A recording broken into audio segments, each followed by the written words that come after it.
Bonjour, corrigeons l'exercice 10. Alors c'est un exercice qui parle de coûts, de recettes, de bénéfices, donc on redéfinit un petit peu deux formules importantes en économie, mais que vous connaissez sûrement. Donc on a une entreprise qui fabrique et vend un objet.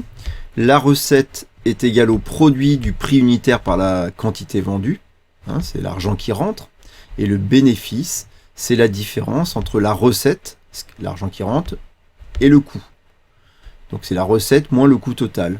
L'argent qui rentre moins le coût qui ressort, ça s'appelle le bénéfice, qui peut donc être positif ou négatif, hein, même si quand c'est un bénéfice négatif, voilà, c'est pas vraiment le bon terme qu'on emploie, mais malgré tout ici c'est une différence. Alors on a un laboratoire pharmaceutique qui fabrique et commercialise un produit. Ce laboratoire peut produire de 5 à 30 kg de produits par semaine. Le coût total de la production de X kilos de produits est donné par la fonction. Donc voilà ce que ça coûte de produire X kilos. Et on a une fonction polynôme de degré 3. Donc X en kilos varie entre 5 et 30 puisque le laboratoire peut produire entre 5 et 30 kilos. Après une étude de marché, le prix de vente du produit est estimé à 60 € le kilo. Donner en fonction de x l'expression de r de x de la fonction r modélisant la recette. Donc, commençons par la recette. Donc, on a dit que la recette, c'était la différence entre... la recette, c'était donc on a dit le produit du prix unitaire par la quantité. Donc, ici, si le prix unitaire, c'est 60 € par kilo et que l'on vend x kilos, ben c'est très simple, r de x c'est 60 fois x. C'est pas plus dur que ça. Voilà l'expression de la recette. Petit 2. Montrer que le bénéfice réalisé par l'entreprise, c'est-à-dire la différence entre la recette et le coût de production, est modélisé par une fonction b, b comme bénéfice, et on a une autre fonction polynôme de degré 3.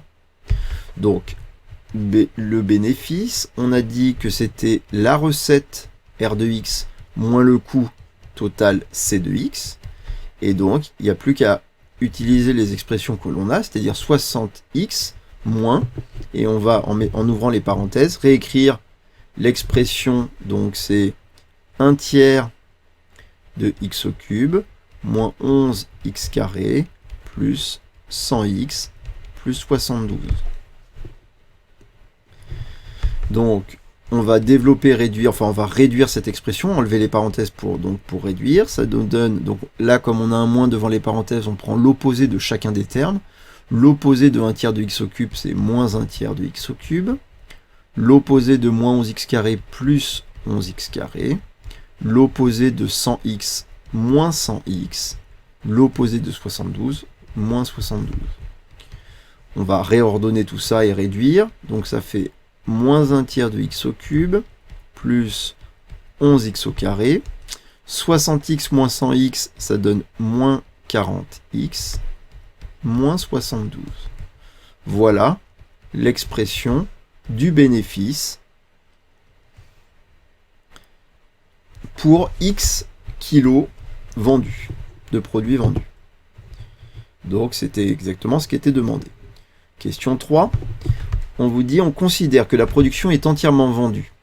Ok, ça veut dire que l'argent va rentrer complètement, on aura bien 60x de recettes, hein, il ne va pas y avoir de perte. Donc petit a, montrer que b' de x est égal, donc on a une expression de la dérivée. Donc il suffit de dériver déjà notre expression de b de x. Donc c'est une fonction polynôme du troisième degré, on va dériver chacun des monômes, chacun des termes de cette somme. Dérivée de moins 1 tiers x au cube, c'est moins 1 tiers multiplié par la dérivée de x au cube qui vaut 3x carré, plus dérivée de 11x carré, c'est 11 qui est un coefficient multiplicatif, fois la dérivée de x carré, donc 2x. La dérivée de moins 40x, c'est moins 40, et la dérivée de moins 72, 0. Moins 1 tiers fois 3x carré, ça donne moins x carré, hein. Le 3 et le 1 tiers, évidemment, s'éliminent. Plus 22x moins 40. Voilà l'expression de la dérivée, mais c'est une expression développée réduite. Or, nous a demandé de démontrer que b' de x est égal à une forme factorisée.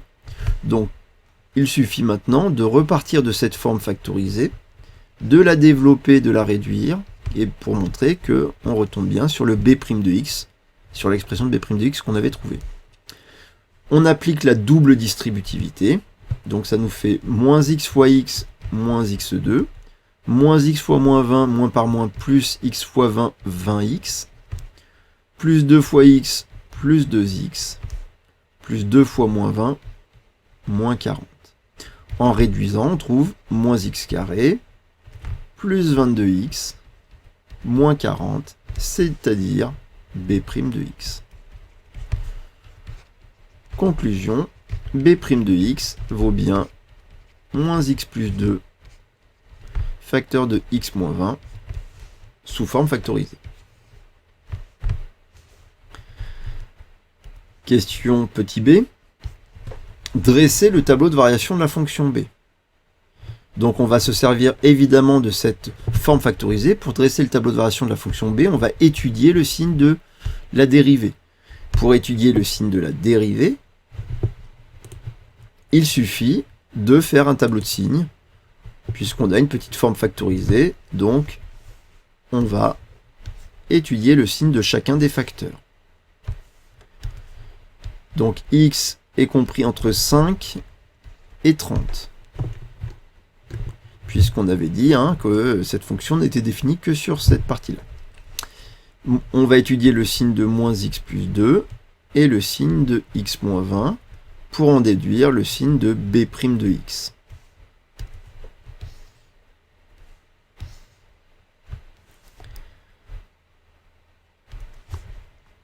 Alors, moins x plus 2, on regarde quand est-ce que moins x plus 2 est égal à 0. C'est quand moins x est égal à moins 2. Et en passant à l'opposé, x égale 2. X moins 20 est égal à 0, si et seulement si x est égal à 20. Alors 2, on ne peut pas la placer entre 5 et 30, par contre 20, on peut placer la valeur. Donc on a juste la valeur 20 à placer, tirer un trait vertical, placer le 0, il n'y a qu'un 0 à placer, 20 annule x moins 20, donc c'est ce 0-là. Et maintenant on réfléchit au signe. Alors, moins x plus 2, c'est une valeur qui s'annule en x égale 2, enfin c'est une fonction affine qui s'annule en x égale 2, et on voit qu'elle a un coefficient de x qui est négatif. Il faut imaginer que la droite, en fait, elle descend. Elle descend comme ceci de gauche à droite, la fonction est décroissante, et donc elle est d'abord dans les positives, elle passe par 0, puis dans les négatives. Donc entre 5 et 30, elle n'est que négative, cette fonction. X moins 20, c'est une fonction affine qui s'annule en 20 et qui a un coefficient de x qui est positif. Donc on imagine que la droite, elle monte de gauche à droite. Et donc on est d'abord dans les négatifs, puis dans les positifs. On applique la règle des signes. Moins par moins par plus, moins. Et lorsque un des facteurs s'annule, la dérivée s'annule. Voilà le tableau de signes de la dérivée. On veut en déduire les variations. Alors on va refaire ici un tableau en reprenant la dernière ligne de mon tableau précédent qui résume le signe de la dérivée.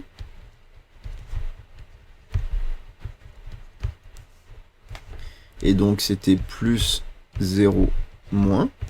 Et grâce au théorème fondamental de l'analyse, on en déduit que lorsque la dérivée est positive, la fonction est strictement croissante sur un intervalle. Et lorsque sur l'intervalle, alors attention, c'est un 30 ici. Lorsque sur l'intervalle 20-30, la dérivée est strictement négative, la fonction est strictement décroissante. On peut calculer, pour que le tableau soit complet, l'image de 20 par la fonction, b, et on va trouver, alors le calcul je l'ai fait, je vais vous le redonner directement, on trouve a priori 2584 sur 3, donc c'est la valeur exacte, 2584 tiers. Alors, donc ça c'était notre question qui demandait le tableau de variation, déterminant en justifiant la quantité à produire pour réaliser un bénéfice maximum. On voit bien directement, d'après le tableau de variation, le maximum est atteint lorsque X est égal à 20. Donc il faut produire 20 kg de produits, il faut les produire et les vendre pour que le bénéfice soit maximum. D'après le tableau, il faut produire et vendre 20 kg de produits pour que le bénéfice soit maximal.